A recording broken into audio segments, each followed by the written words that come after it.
Bonjour, comme je vous ai promis l'autre fois, on va faire la correction de l'exercice.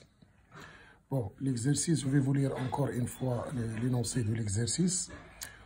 Bon, soit A une matrice de Mn de R avec un nom nul et phi un endomorphisme de Mn de R tel que qui a toute matrice M, phi de M, c'est M plus la trace de AM fois transposée de A. Bon, la première question, est-ce que phi est diagonalisable? Et calculer la trace de phi et le déterminant de phi. Bon, on va passer à la correction, mais avant de faire la correction, on va faire quelques rappels de certaines propriétés de l'opérateur trace qui sont très importantes. Donc, comme on a vu la dernière fois, si je considère l'application psi de Mn de R dans R, qui est une matrice A, lui donne trace de A. Bon, on a vérifié l'autre fois facilement que phi est une application linéaire de Mn de R dans R, c'est-à-dire que phi est une forme linéaire sur Mn de R. Bon, maintenant, on va voir quelques propriétés très importantes de cet opérateur trace.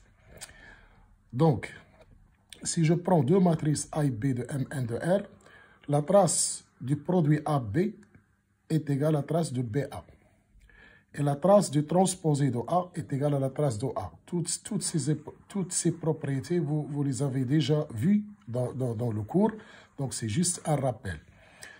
Bon, maintenant, une propriété très importante de cet opérateur trace est la suivante. Si je considère l'application phi de Mn de R dans Mn de R vers R, qui a au couple de matrice AB, lui correspond la trace de transposé de A fois B.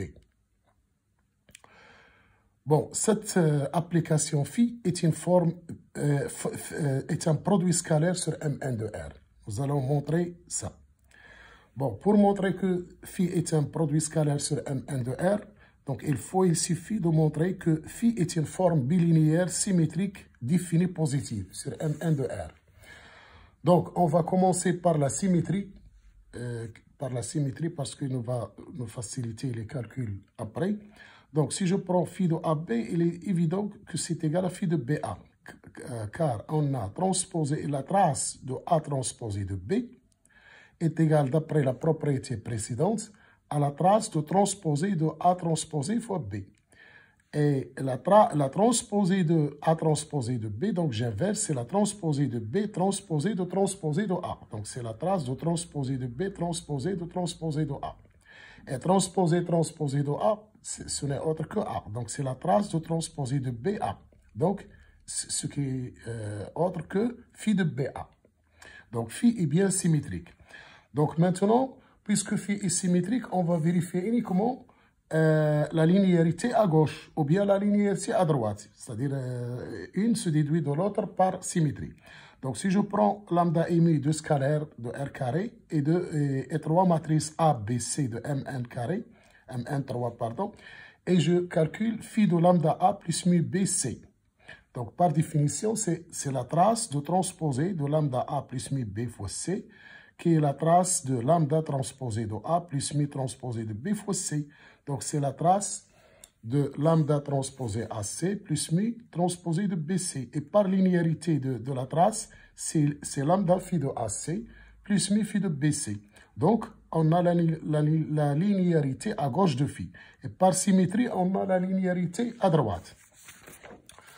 Donc, on a montré que phi, il est symétrique et il est bilinéaire. Maintenant, il faut montrer que phi est défini positif.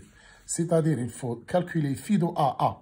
Il faut montrer que c'est supérieur à 0. Et montrer que phi de AA égale à 0 uniquement si A égale à 0. Donc, c'est ça défini positif. Donc, c'est ça ce que nous allons montrer. Donc, par définition, phi de AA, ce n'est autre que la trace de transposé de A fois A. Donc, maintenant, on va calculer tout d'abord transposé de A fois A et après, on va calculer la trace. Donc, si je prends une matrice A de Mn de R dans les coefficients, je vais les noter A et J, avec I de 1 à N et J de 1 à N, bien sûr. Et je note transposé de A, B et J, avec I de 1 à N et J de 1 à N, avec bien sûr la condition B et J égale à JI. Donc, parce que la transposée inverse les lignes et les colonnes. Donc, on a cette condition B et J égale à JI. Et nous allons noter transposé de A fois A est égal à une matrice C. Et je vais calculer le coefficient C et J de la matrice C.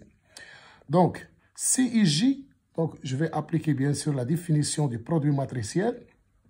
Ce n'est autre que la somme de K allant de 1 à N de B et K fois AKJ. Puisqu'on a dit que transposé de A, c'est B et J, et A, c'est A et J. Et qu'est-ce que ça veut dire B et K? B et K, par définition, c'est AKI. Donc, je vais remplacer B et K par AKI. Donc, c'est la somme de K allant de 1 à N de AKI fois AKJ. Donc, c'est ça le coefficient C et J. Mais moi, pour déterminer la trace, j'ai besoin du coefficient CII, c'est-à-dire du coefficient qui se trouve à la IM, à l'intersection de la IM ligne et la IM colonne. Donc, CII, donc je vais prendre I égale à J et je vais remplacer dans cette formule. CII, ce n'est autre que sigma de K allant de 1 à N de AKI fois AKI. Donc, j'ai remplacé J par I, ici. Donc, c'est sigma de K allant de 1 à N de AKI au carré. Donc, c'est ça le coefficient CII. Mais la trace, c'est quoi la trace? La trace, c'est la somme de tous les coefficients CII, I allant de 1 à N. Donc, c'est ça la définition de la trace. Donc, qu'est-ce que j'aurai en fin de compte? J'aurai la somme de I allant de 1 à N, de la somme de K allant de A à N, de AKI au carré. Et les AKI appartiennent à R, puisque